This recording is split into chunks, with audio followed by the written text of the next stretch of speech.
Ladies and gentlemen, it's that special time of the day. It's the best time of the day. You now locked and loaded with your main man Mondig and my dog Troy King. Pipe down and turn this up, man. Yeah. Third eye open. Focus, yeah. Rollin' my tree, just smoking. Everything potent. Say what I want, no glucose, no sugar coating. I break it down, I do my history. Plus I'm the truth and I'm super sharp mentally. Boy, I'm a god, you not seeing me physically. Plus I stop you, I'm talking about literally. Me and my shorty so dope, see the chemistry. Work for what we got, hustle hard a lot. Y'all can never take this energy. Writing on the wall, plus I'm still a dog. Half of it I don't let you see. Rock a kufi with the shades on, dog. Nobody coming after me. It might be an actual casualty. Who can stay calm? So let me explain a couple things. I just did a live. You know, people was asking questions and, you know, doing different things like that or having questions. Excuse me. I got a little burp action. The reason why I was having people asking questions because I keep going back and forth with myself about the Danny Garcia and Errol Spence fight. And I come to the conclusion to realize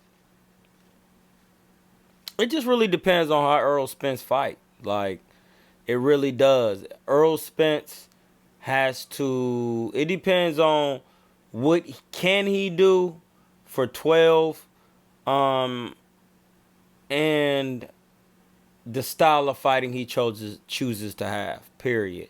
So if he put it like this, Errol is the taller man. He's the Olympian. He has more amateur high-level boxing experience.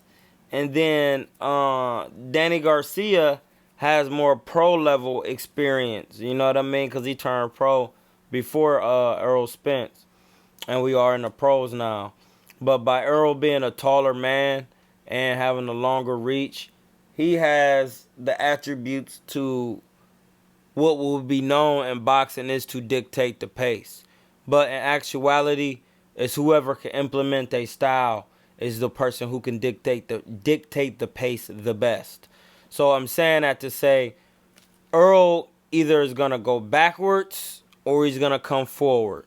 Now, if you ever watch Danny Garcia fight, he's fought punchers. He's fought all different styles of fighters at 140 and 47. Some good, some trash.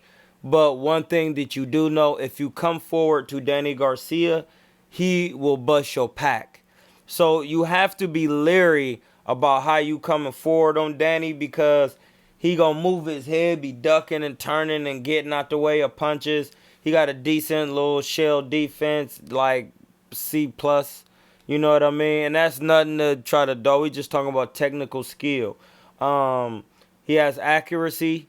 If we judging off the four judging criteria, which would be accuracy, ring generalship, defense, and effective aggression, then Danny Garcia definitely has accuracy because he can hit you with a hook without even looking. So, especially if you're not known for moving your head, then you don't have to look to throw a hook. You could just take the shot and just let your shot go because you don't move your head for real. So, accuracy, yes. Errol Spence also does have accuracy on the outside. On the inside, he kind of ducks his head and throws. That's a fact. If you watch the Sean Porter fight, that's what he was doing.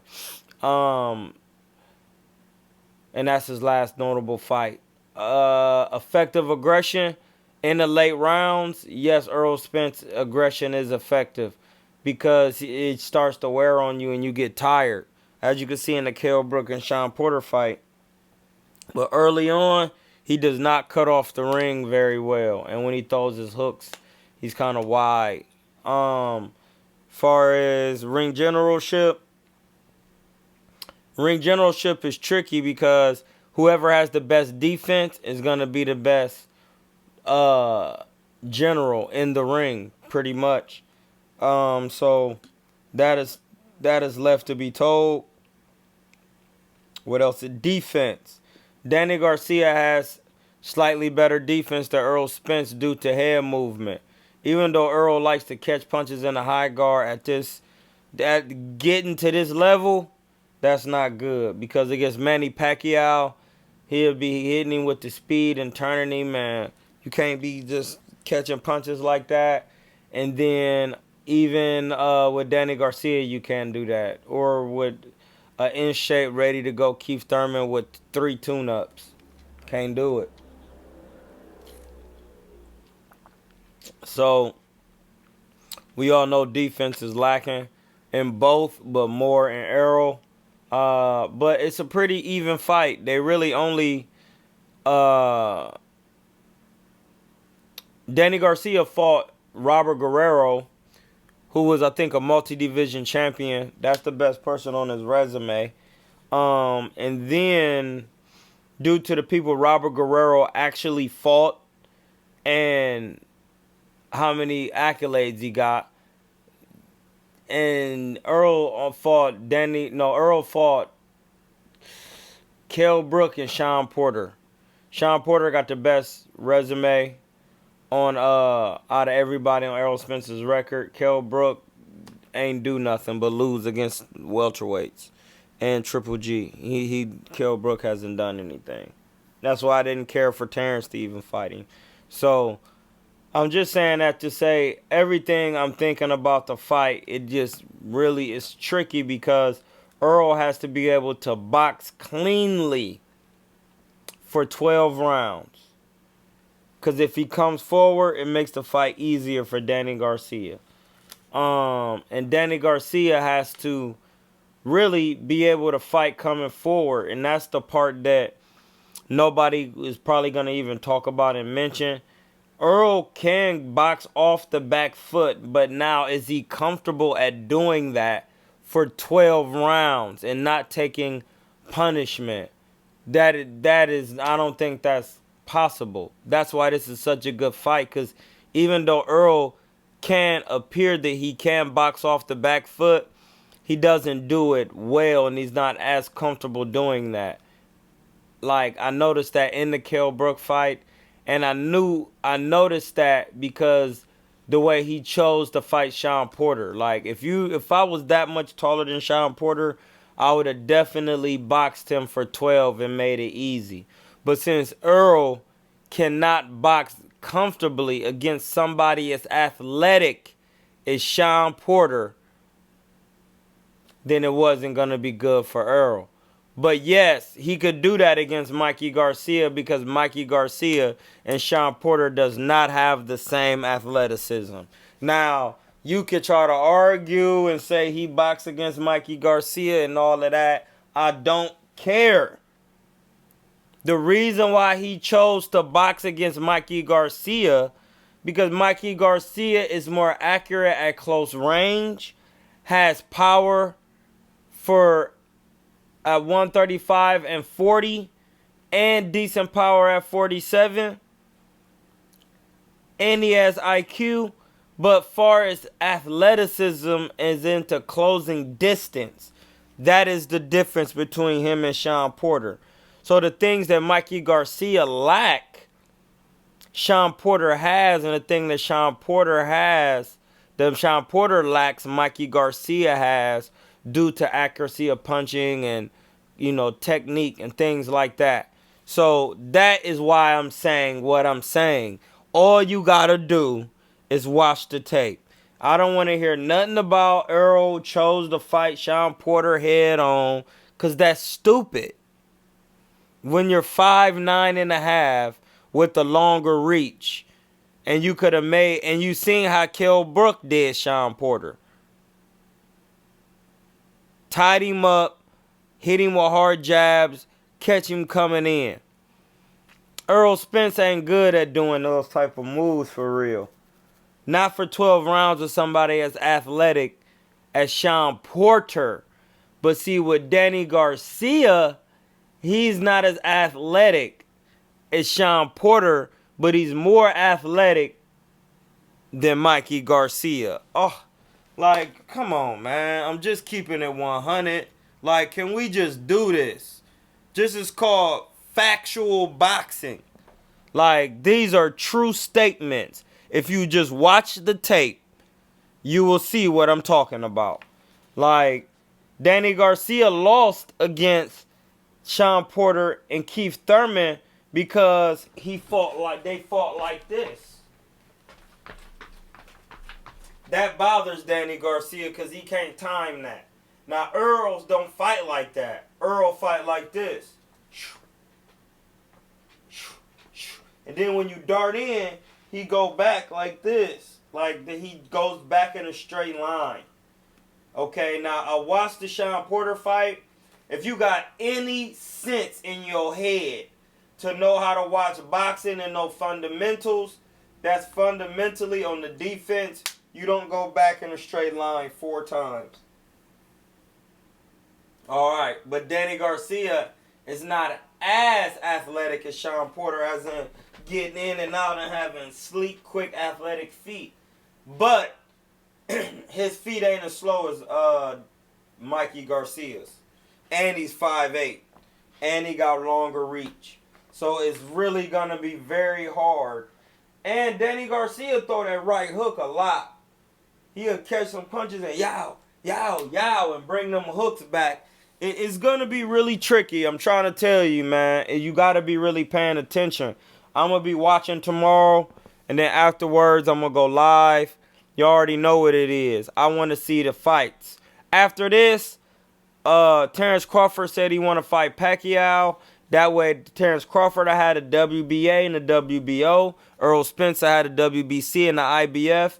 Ain't no more excuses. Just get to work. That's it.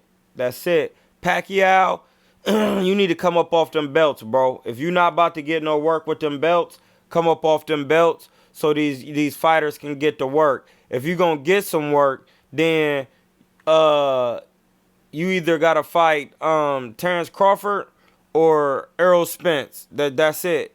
That's it. Ain't no tune-ups, ain't nothing. You need to get in there with Terrence Crawford or Errol Spence. If you're going to vacate, Terrence Crawford could fight Ugas, because Ugas is the in line for the WBA. They could fight for it, and whoever win out of that, then it'll be the WBA and the WBO. And then that's just what it is. You know what I mean? That's facts. That's not no hating. That's not nothing. We ain't not talking about who fighting for top rank. We're not talking about who fighting for PBC. We talking about 2 men getting in the ring and getting work. That's it. No, we're not talking about nothing else. I'm not talking about money. I'm talking about having them straps and getting paid. Because if you got 2 belts, I got 2 belts. And once I do a pay-per-view with Pacquiao, that's going to do at least 600,000 buys. At least. Especially if they do it in Abu Dhabi or something like that. Hey, you got to be testing, though. It got to be testing. Vada and all them, they need to be over there with all of that. So, saying all of that, that's the video. Real quick and easy. Listen, do not hate. Show love. You can act like you showing love, but in your true intentions, in your mind, it's a thought that count. So you can pretend and do all of that. It's not going to matter in the long run. Your channel and everything you're doing is just going to go down like bad stock. It's just going to keep plummeting, and nobody's going to buy in or want to buy in to what you're saying or doing because you just won't keep it 100. This channel is about 100. I see a lot of people on here calling me a troll when I'm on other people's channels. I know what that is. That's cornball business. That's just what that is. I got to keep it 100. That's cornball business. I never been a troll in my life. I never even knew what that was with this internet stuff. I know what it is now, but I never was trolling. I always kept it 100. That's what I do. And everybody who know me know I don't play games like that. Like, trolling, man. What? Bro, hey, come on, man. We on here to learn boxing. Professional boxing. The technical skill. So I just let all them people run their mouth and talk, man. I don't have time to be worried about that. What on this plane, the objective plane, I have time for is learning and getting better at technical boxing. Inside and outside the ring. Now, once again, you have tuned in to my outlet is to plug in. Shout out to the Most High. Shout out to the energy of the Most High. Shout out to the Puat Neturu, the gods. With